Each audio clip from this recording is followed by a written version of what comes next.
Well, that took most of the day. So as of yesterday, we have 71 lambs. I think we had 21 by the end of the day before. So I don't even know. 71 minus 21 is like 50. So my counts are wrong apparently. 71 lambs out of 29 ewes that have lambs so far is 2.45, just like that. We started out at 1.6. Well, they say that escalated quickly. I would imagine once we get through some of these quads and triplets and get down to some more reasonable numbers, if we do, I think we will, then that number will get watered down. Hopefully. These lambs are so cute. I keep getting distracted and like taking videos here and there.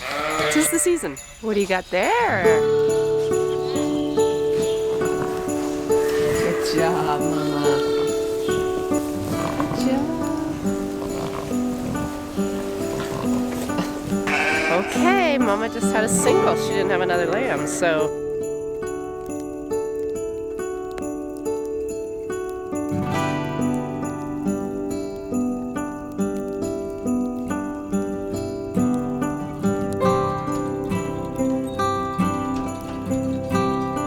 I think it's gonna be one of those days you don't venture too far from this barn. 1, 2, sweetie. 1, 2.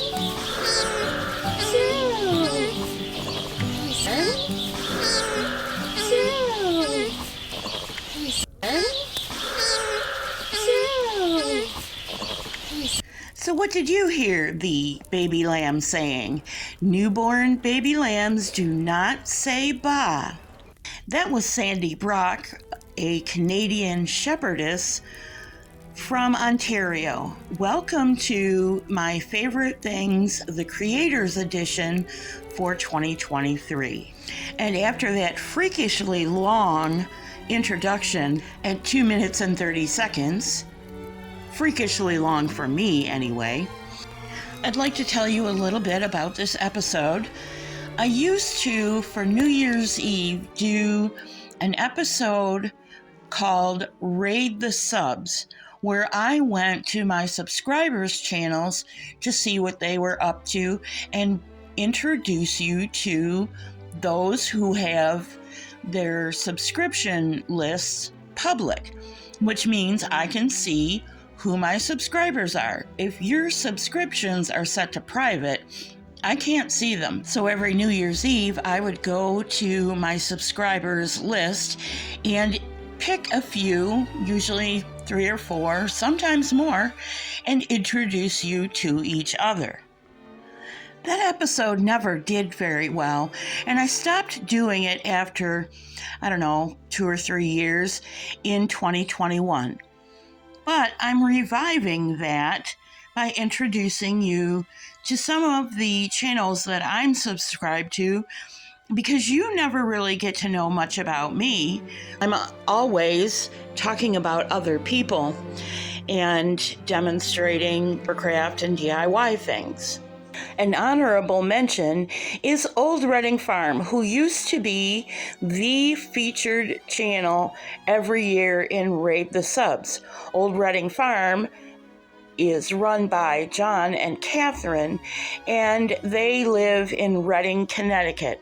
They are part of the alpacamade inspired crew, meaning that they first became one of my subs because my channel at the time was more about fiber arts and that kind of thing.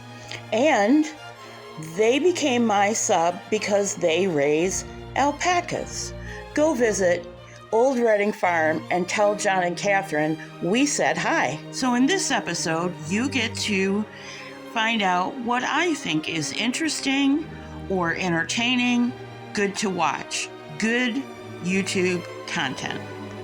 Next up in our opening snapshot series is Alexander Williamson of FISHTOry.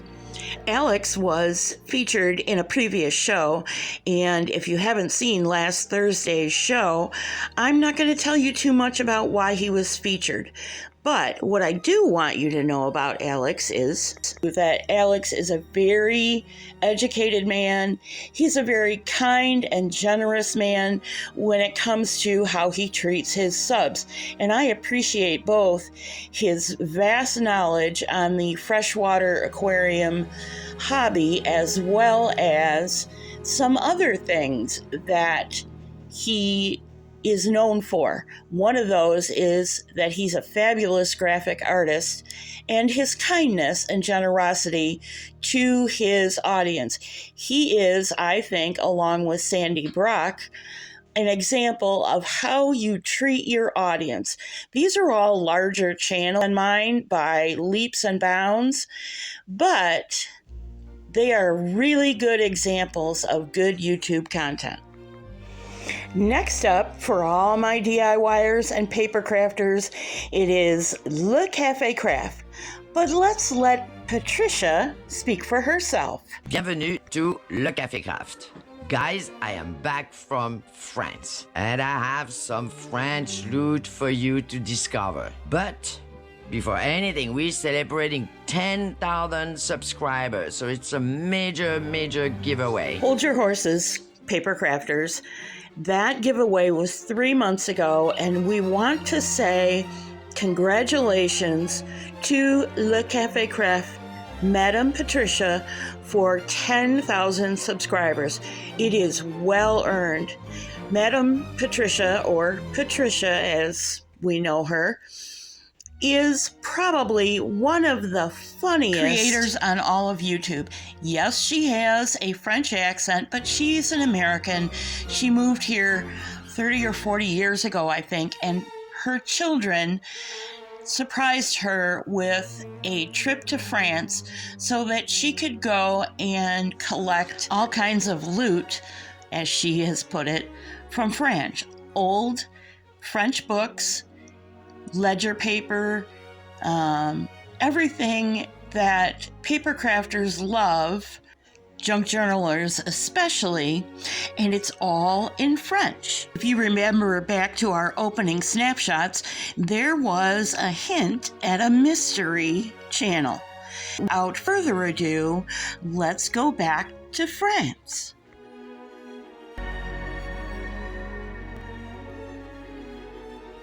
Good morning, ladies and gentlemen. Welcome back to another video.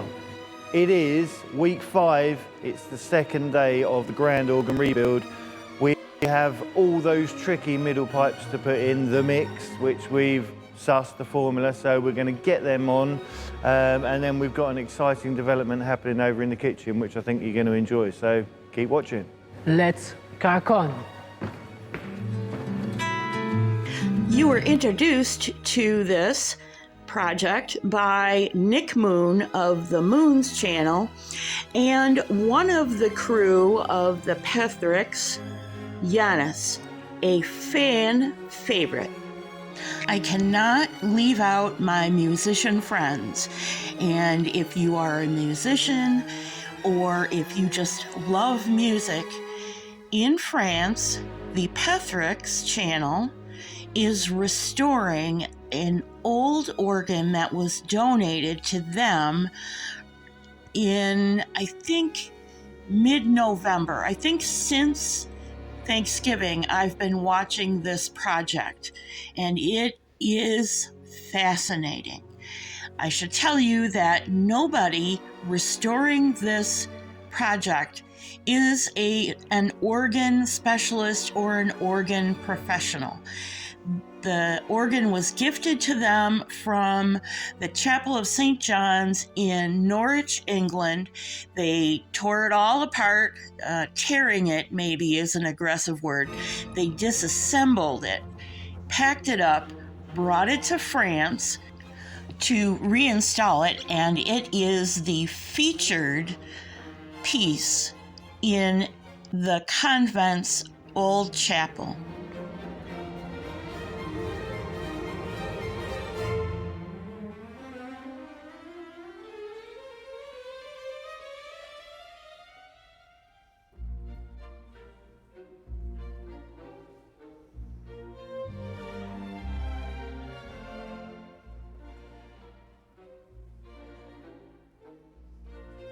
Good morning everyone, welcome back to another video. So today is the day, it's finally happening. We are at the Cathedral of St John the Baptist in Norwich, and we've been given an organ.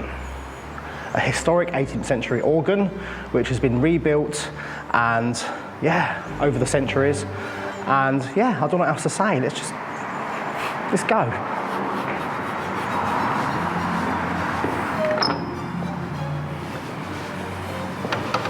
Welcome. Okay, let's go and see the organ.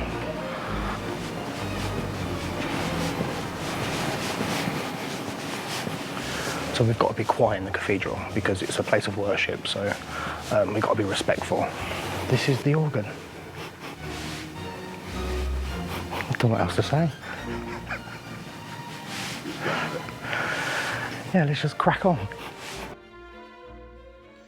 Oh, did I neglect to mention that the Pethericks have purchased and are restoring a convent?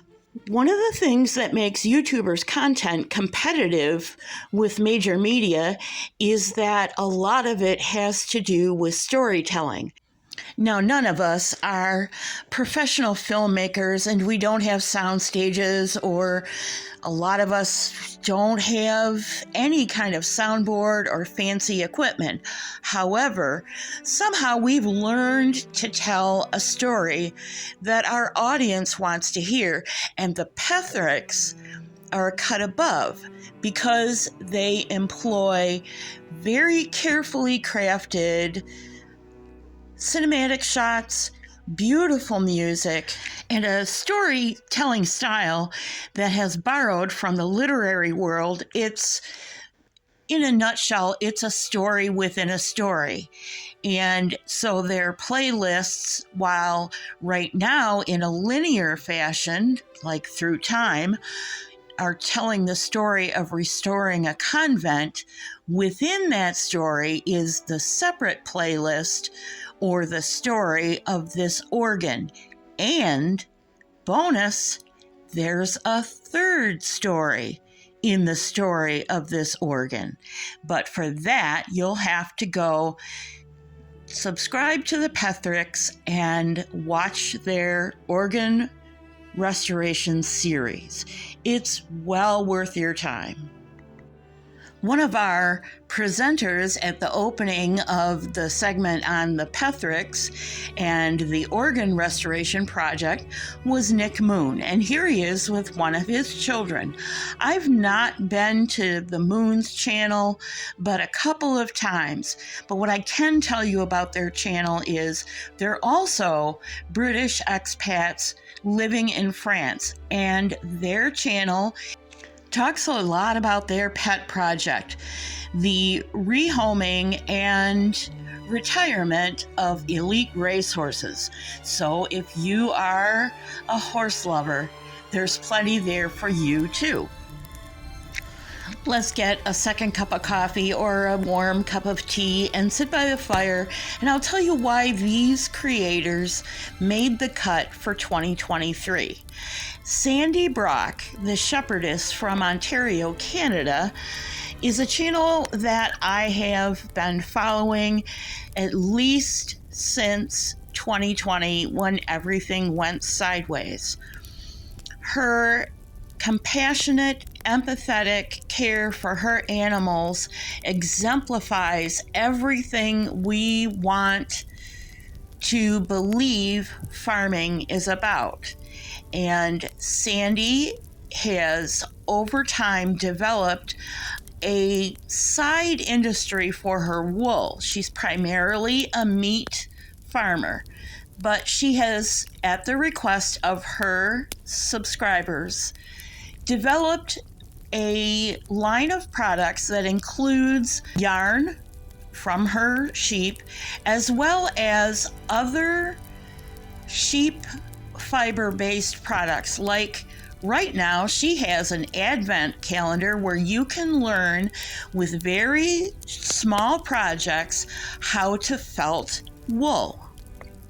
Alexander Williamson, as we have said before, is a very educated man. And if you want to know everything, I mean, from the history of aquariums to the biology of freshwater livestock that we keep, Alex is your man. And he's always looking for partnerships that bring discounts and interesting projects to his audience. Patricia from LeCafeCraft is, like me, in love with craft paper. And a lot of what she does has a craft paper base, which gives her paper crafting and her junk journaling a distinctive look, which I absolutely love. And as I've said before, she's one of the funniest creators in the papercraft industry. The story of why I like the Pethericks channel so much is a little different. The craftsmanship is what I came for, and the storytelling has been what has kept me. But to roll back a few years, maybe a few decades in my case, urban exploring and the abandoned relics of the past have always fascinated me. At one time when I was in school, I really wanted to be an archaeologist. And the reasons why I never finished that pursuit are for another day. What's important for this episode and this story is that I followed urban explorers for quite a few years. But there is an element of urban exploring that, because you're looking at abandoned properties, some of them fabulously beautiful, even though they're dilapidated and run down, the sentiment of the viewers was always rather sad and heavy. As much as we enjoyed the content, when you're looking at someone's past life, it just becomes so very sad after a while. Comment after comment, day after day, week after week, year after year, people kept saying, "Oh, I wish somebody would restore this property and make it beautiful and someone's home again." Enter the Pethericks. They did purchase a chateau, and that's also part of their restoration projects. But I wasn't there for that. I came in pretty much when they started the convent. And the convent has a rich history, kind of mysterious, a little spooky in a couple parts. So the fact that they were willing to sink their life savings into restoring this small convent in rural France really captured my attention. And as I said, I came for the craftsmanship and stayed for the storytelling. Almost everyone who works with the Pethericks have their own YouTube channel, and so you will see craftsmen with different specialties rotating in and out of their crew. But what's more important to me is that they're all friends. You will see them on each other's channels, giving each other a hand with something that's really a large project or needs a specialty touch. And I think that's really a wonderful way for channels to interact with each other. The Moon's channel in particular has gained a whole ton of subscribers in the last 5 weeks just because Nick Moon has gone from his property down to central rural France to help the Pethericks. This was such a refreshing change, having spent 2.5 years in the true crime genre. It has not been, for me, it has been a disappointing experience. because the true crime genre should be educational and it should be supportive, and it's not. It has deteriorated drastically in the last year, to be sure, and I can't take it anymore. It's not interesting, it's not educational anymore, and it's no longer content that I can even it's not content that I want to keep up with in my very limited downtime. Now, does that mean that I will never report on current events, culture, true crime, missing persons? No.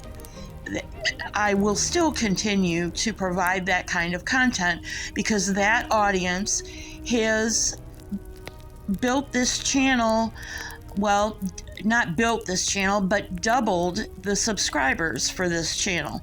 So I'm grateful to the true crime community for embracing me, those of you who have been supportive and cheered me on. I can never thank you enough. However, the amount of time it takes and the amount of research it takes, plus creating all my own graphics and doing all my own editing for a non-monetized channel with self-funding, it's not sustainable anymore for the true crime content to be the dominant content. There's 2 or 3 times as many videos about one case in particular that you all know about as there is my DIY content, which was the foundation of this channel. The DIY audience are the ones who got the channel halfway to where it is now, and to them I owe an even larger debt of gratitude because they gave me my start. I hope you found this look at my favorite things, the Creators series for 2023, interesting. Please do go visit their channels. Everybody's linked in the show notes as you would expect. And now I have just enough time, if you're still here, to say thank you so much for all your support, your kind words, especially when we had to deal with the loss of one creator in the true crime community, Nana's Angels. She's greatly missed still. Just a few days ago, 3 of her mods were in a chat together, and we still are dealing with it. I'll leave you here. I have to go dye some paper or remake a cover that I ruined in time for Junk Journal January. MegJournals channel is listed below if you're interested in following along.